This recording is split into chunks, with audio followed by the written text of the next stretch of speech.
Hi, in this video I will show you app I have created uh, for converting Excel file into Sqlite. So this is my website whiterocksoftware.com. I will leave a link in the description. To find app, I can type Excel to Sqlite. This one. And to download app, I double click on the load button to start the loading process. Wait when it will be downloaded. Click on downloaded archive. Double click on MSI to start the installation. Click on more info. You can see I'm getting this screen because I'm not registered publisher. Publisher unknown. I will click on run anyway to start the installation. Click on next install. Click on yes. Click on finish and you can see app installed on my computer and there is a shortcut.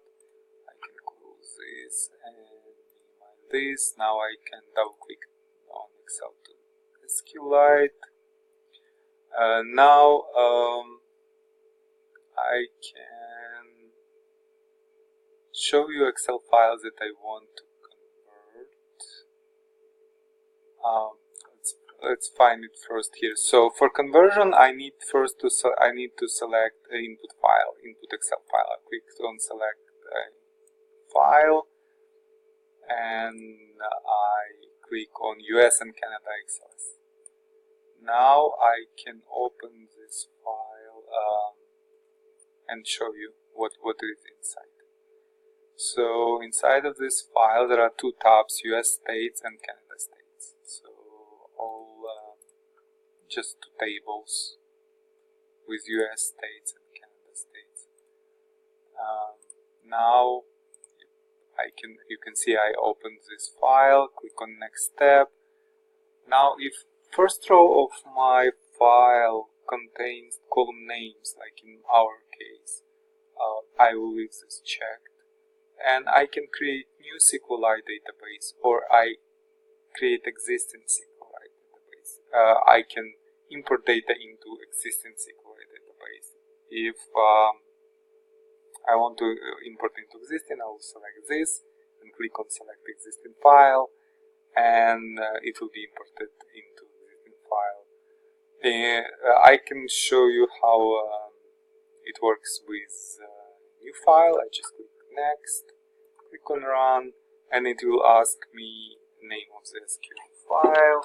We will name it US and Canada States Sqlite, and click on save. And you can see that table created US and Canada, US states created 50 rows imported, and CA state created 13 rows imported and created saved into US and Canada states Sqlite. Now let's go and see this Sqlite file. I'm using Sqlite viewer. It's kind of like quick apps that allow me to see content of Sqlite databases and export them into different format if I want to. I will leave link into a SQL viewer. It's a free app, or I can leave it on in description too. So here you can see our Canada states and our US states data imported into Sqlite. So yep, and all our data from Excel are imported from two Excel spreadsheets are imported into two Sqlite data tables into one Sqlite database. Yeah, basically that's it. Please give it a try and let me know if it works for you. Thank you.